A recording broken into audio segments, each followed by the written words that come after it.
Welcome back. Jobs, they say, is a very good indicator of the health of the economy. And one of the country's largest recruitment and placement firms, TeamLease, has shown a healthy growth in the second quarter. The question, though, is whether this trend will hold in coming quarters, given that the economic growth is slowing down. Let's ask TeamLease's Chief Financial Officer, Mr. Ravi Vishwanath. He's joining us right now. Ravi, thanks very much for taking on the time. Your core segment, which is general staffing and allied businesses, has grown about 17%. Specialized staffing, while it's grown 33%, you've seen a little bit of pressure with regards to margins coming in that segment. Give us, a slight bit of a view into the next few quarters as to how do these two segments individually stack up for you, and how was this quarter in particular? Sure. Honestly, Devina, this particular quarter has been a bit of a disappointment for us because we expected to do much better than the results that we have posted. And while general staffing has grown at about 17% year on year, our own expectation and what we have consistently maintained is that we should be able to maintain a growth between 20 and 25%, year on year growth. And that's where the disappointment kind of just sets in, because we have come in a little short in terms of our own expectations.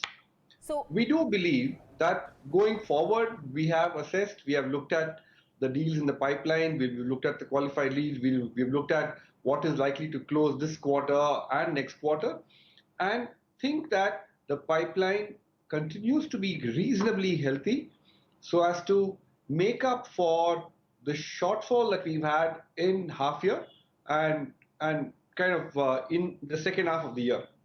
The margins too, while having said, the average realization of per associate per month has also been kind of showing an upward trend for us.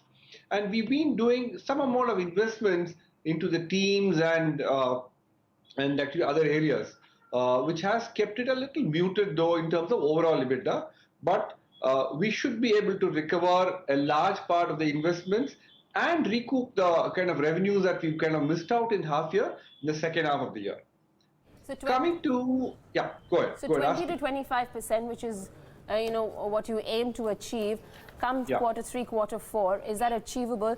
Particularly, and in general staffing as well, which vertical do you think is going to contribute the most? Are you going to see strength coming in from retail, e-commerce, BFSI? What's going to contribute to that?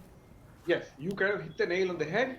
The growth for us in the general staffing business has been coming from retail, BFSI, and e-commerce. These are the three sectors that are hiring today, and that's where the growth for us is also coming from. Okay. No, and also the 20 to 25%, is that maintainable by the end of the year? Yes, it is maintainable. But like I said, if I were to look at the pipeline that we have in the system, the qualified pipeline, the leads, the proposals that have been sent out, the ongoing discussions, they all point towards a healthy Q3 and Q4, to a place where we should be able to recover some part of what we have missed between between H1, in the first half, in the second half of the year.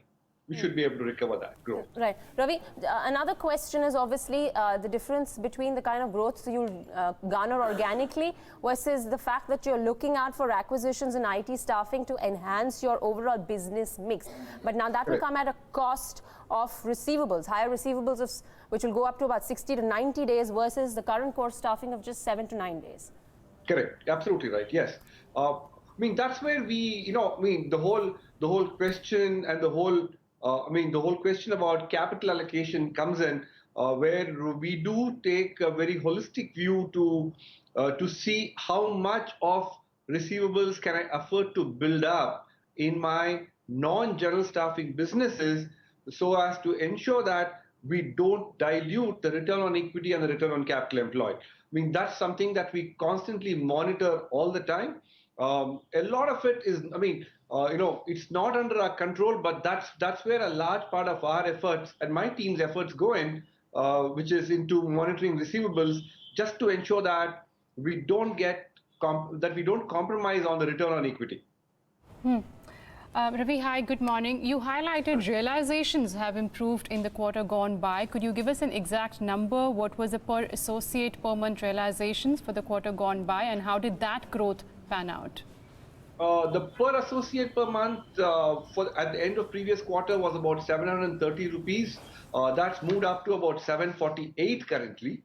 I mean, that's largely on account of us coming up with additional services which are more in the nature of digital workforce solutions, which are going to help our associates and our clients get more productive.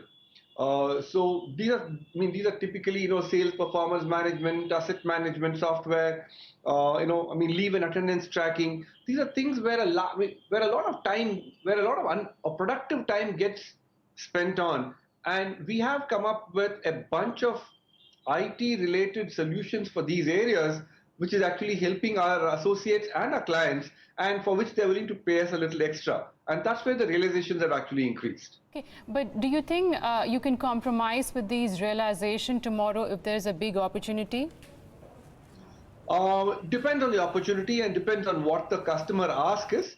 It could get compromised. We have done that in the past. Even last year, when there were a couple of large mandates in the pipeline, we did pick them up at lower than the company average, purely because they were large, and two, the investment required from our side to deliver to those mandates were quite minimal, and a large part of the profits actually flowed down to the bottom line.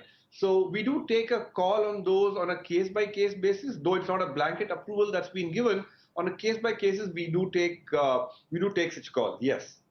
Okay, just a word on with regard to the exposure that the company's trust has of about 174 crore rupees. You can correct me if I'm wrong with the number. Then I guess it's towards 2 NBFCs, and the maturity is somewhere between FY21 to 27. So far, you guys have not made any provision towards that, but are there any plans going ahead? How do you tackle this? Yeah, so the two NBFCs in question are ILNFS and DHFL.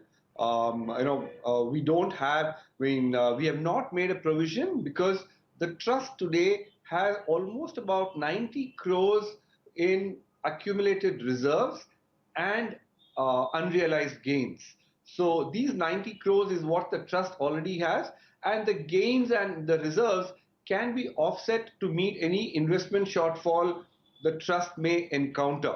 So we do believe that given the 90 crores of reserves that we have and the maturity period, so one were to typically look at providing for these investments as and when these instruments mature.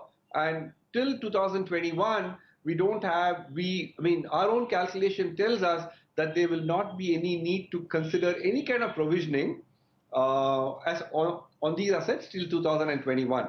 Hopefully by then there would be some kind of resolution, and there would be a lot more clarity in terms of how much are we going to get on these investments.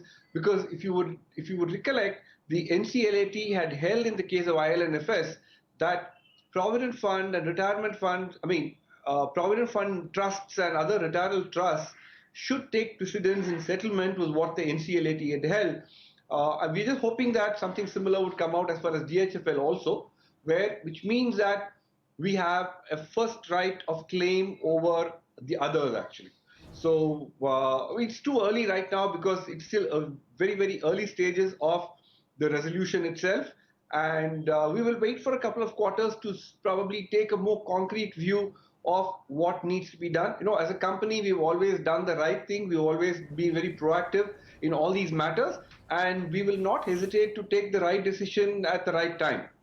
All right. Yes, so still hoping for a resolution based on the fact that the maturity still lies about 2 years away.